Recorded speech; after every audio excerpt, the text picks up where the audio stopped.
Dahil dito sa Pilipinas, ano, ay ito yung ating pag-uusapan dito po sa Pilipinas ay ano ba yung sinasabi?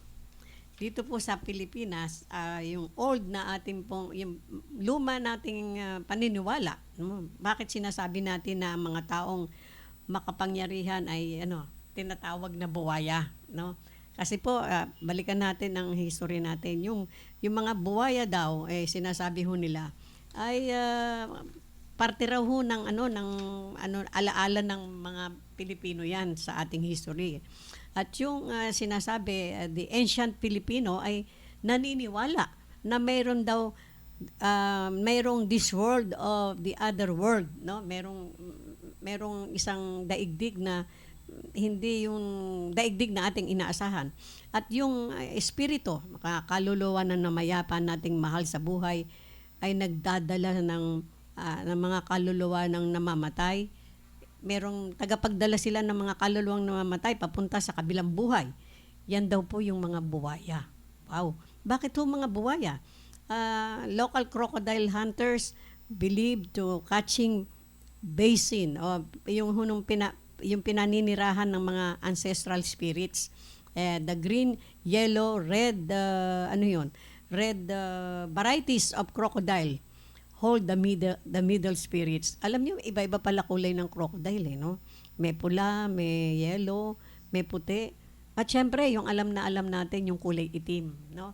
Yan daw po ang pinakamabagsik, yung black crocodile, pinaka nakakatakot. At yung mga white crocodile, lucky charm daw po yun. Pero, ang sabi nga po, bakit daw may mga crocodile lake sa Laguna, Los Baños, at sa katotohanan, ang mga buwaya na raw niya yan ay pinaniniwalaan ng tagapaghatid ng mga kaluluwa para doon sa kabilang buhay, no? Ang sinasabi.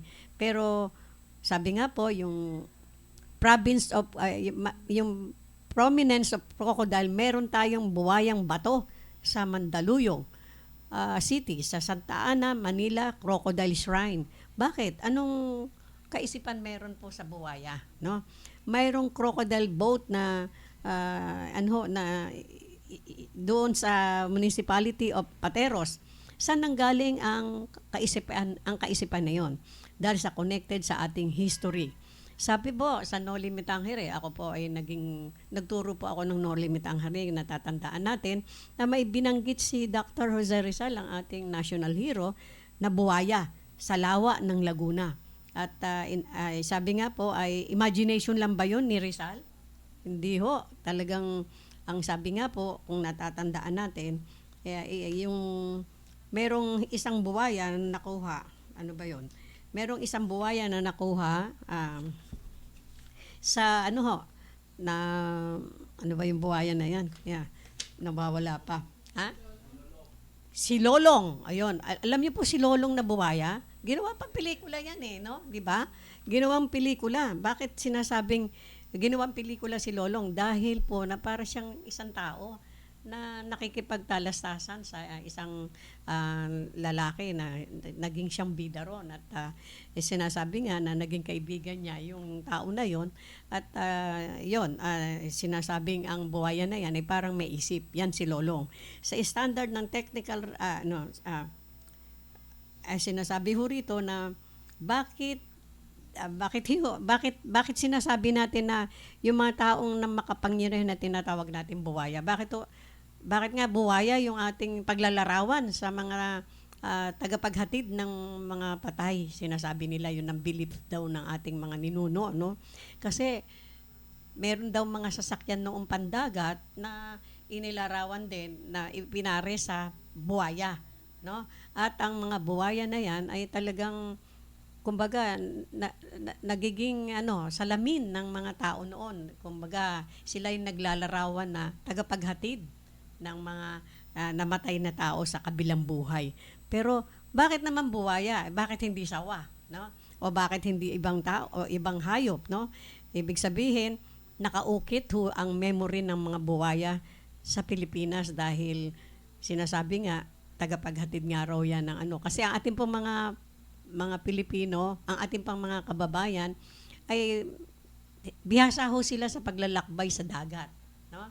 Laging naglalakbay sa dagat, kung kaya't hanggang sa dumating ngayon na makabagong panahon, nakilala yung ating mga seafarers, nagtambak ang mga seafarers natin sapagkat yan ay mga minana nila sa ating mga ninuno na talagang sanay silang magbiyahe sa karagatan, no? Kaya nga parang nilalarawan na, hindi po ba yung mga buwaya, no? Talagang makikita nyo sa karagatan yan. Pero ang masama na implikasyon dyan, sinasabi ho yung buwaya, nire-relate na ngayon sa mga taong makapangyarihan. Tinatawag natin buwaya. Pag may kapangyarihan sila, may pera sila, at talagang matatapang yan, matatapang ang hiya, matatapang pa rin ang lakas ng loob sa paggawa ng mga masasama. Buwaya ang tawag, no? Masama ang paglalarawan. Pero nung mga unang panahon, ang mga buwaya ay parang kaibigan ng mga tao. Yan yung sabi nga po, ang belief ng ating mga ninuno noon, ang mga buwaya daw ang ginagawa nilang tagapaghatid ng mga patay sa kabilang buhay. Wow, no?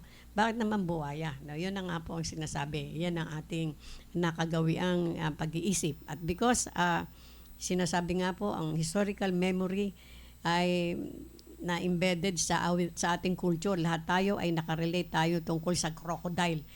Alam natin, pag sinabing crocodile, although hindi pa natin nakikita talaga, ay hindi pa tayo nakakita ng tunay na crocodile.